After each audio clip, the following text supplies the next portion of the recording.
It was really cool. It's not every day to get that news, but obviously, as a room, we've been working hard, and putting a lot of good things on film, putting a lot of good things, on the practice field, and so to get that news is definitely a great thing, and so I'm super excited, and ready to get back to work again and go back to it and start again. There's still things that I'm trying to gain comfort in, other things that I feel comfortable with that started early. So I don't think as a quarterback you ever feel, ultimately extremely comfortable, because there's always a defense that you're having to go against, always certain things that you see or learn on a daily basis. But, the past few weeks I've felt really comfortable, and getting to a different defense, playing these preseason games have really helped me a lot, and I think that's helped in the growth process.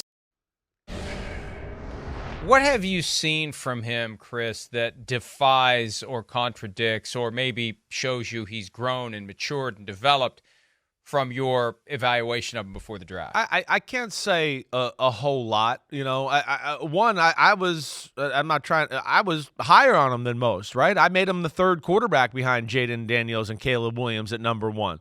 So I saw a lot of the positives there.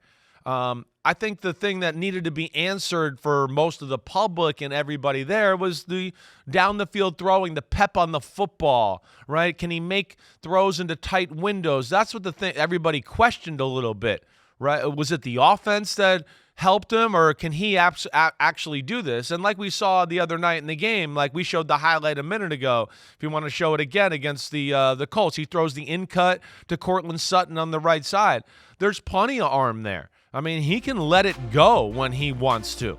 So, I think more than anything now, it's just going to be about comfortable and the NFL regular season defenses. But there's nothing physically that I go, oh wow, he really fixed this and did that. I think the thing that I'm just maybe surprised at it all is just how quickly he was comfortable. I think that's really what it is. But I think the skill set in itself, like this throw right here, that is not an easy throw to make that play action fake and get the ball out of your hand that quickly and then throw that ball that accurately with a guy looking to undercut it and pick it 99 yards.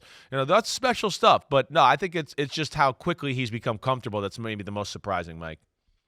And it did feel like a real competition for Bo Nix to earn it, not just some ceremonial thing where they put him at 3 and then they bump him to 2 and then they get him to number 1 and nobody thinks he was handed anything. Here's both Nix and Sean Payton talking about the competition between him, Jarrett Stidham, and Zach Wilson that resulted in Nix being the starter.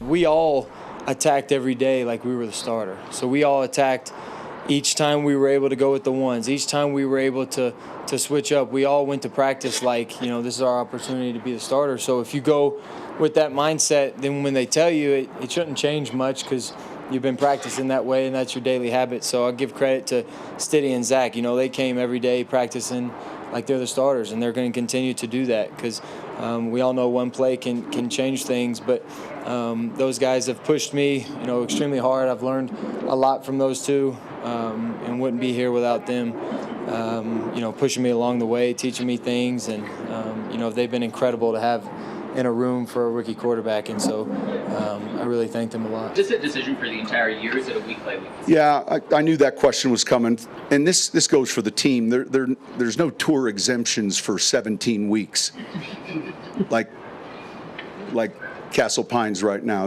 These guys, they're earning each week and playing well each week, and it's not just the quarterback position, but you don't get a season exemption. You got to play. That's Castle really Pines, good. by the way, the golf course in Denver, the BMW Championship there this weekend, PGA Tour. I didn't know that. Gary or somebody else put that in the sheets. I don't know a whole lot about golf because I'm horrible at it. So, Bo Nix getting it done and deserving it and earning it. And now look, the point that Peyton makes is absolutely right, because once you put the rookie out there, you can't really take him back. You better be damn sure he's ready to go wire to wire and do everything you can to help him prove it. Because once you start playing musical chairs and pulling out rookie quarterback and putting him on the bench, I don't know, maybe this isn't even accurate, but there's that kind of cardinal rule. Yeah, that I know.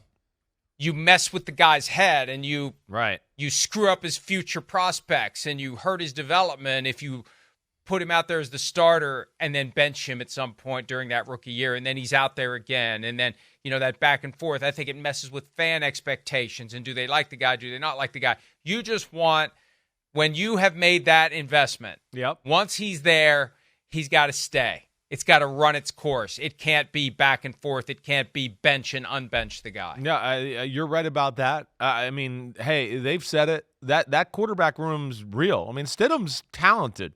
Stidham's got, as you've heard me say a million times, has starting quarterback qualities about his game. We know Zach Wilson has got extreme talent. He's just got to learn to play the position better. But the talent's real. So, yeah, they're not going to just anoint anyone and go, here you go. No matter what you do, you're the starter. But I would think they've made him the starter because they believe he can do that. And Sean Payton doesn't want to do the things you mentioned that way.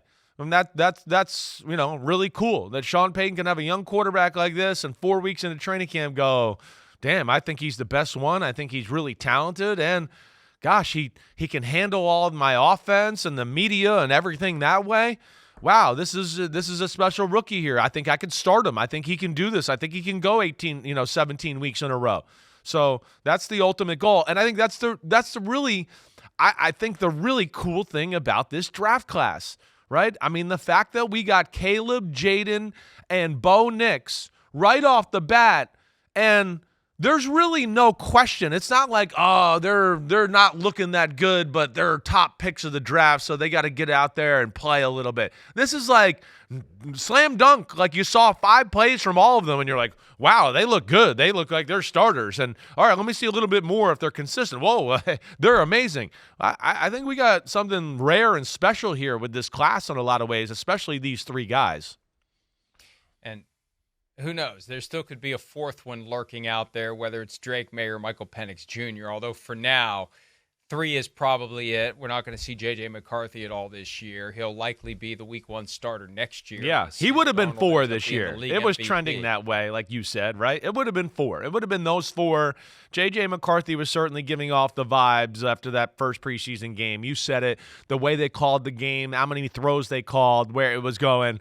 Yeah, he's back up right now, but we're going to get him reps because he won't be the backup much longer. So that's a shame that he got hurt. It really stinks. Still something weird happening in Atlanta. Falcons fans get upset when we try to understand why they put Penix on ice for week 2 and week 3 of the preseason. That is unusual. That is odd. That is something that invites speculation as to what the hell they're doing. And when they've already surprised us by drafting him, we'd be stupid to not wonder what other tricks they may have up their sleeves in Atlanta that contributed to this decision to not give him preseason reps after week 1. So who knows? Maybe we'll see him. And maybe it's as simple as they're not confident putting Kirk Cousins out there with the repaired Achilles tendon at age 36 until he has a little more time to heal. Hi, it's Mike Florio. Thanks for watching PFT on YouTube. Hit subscribe for the latest news and analysis from Pro Football Talk.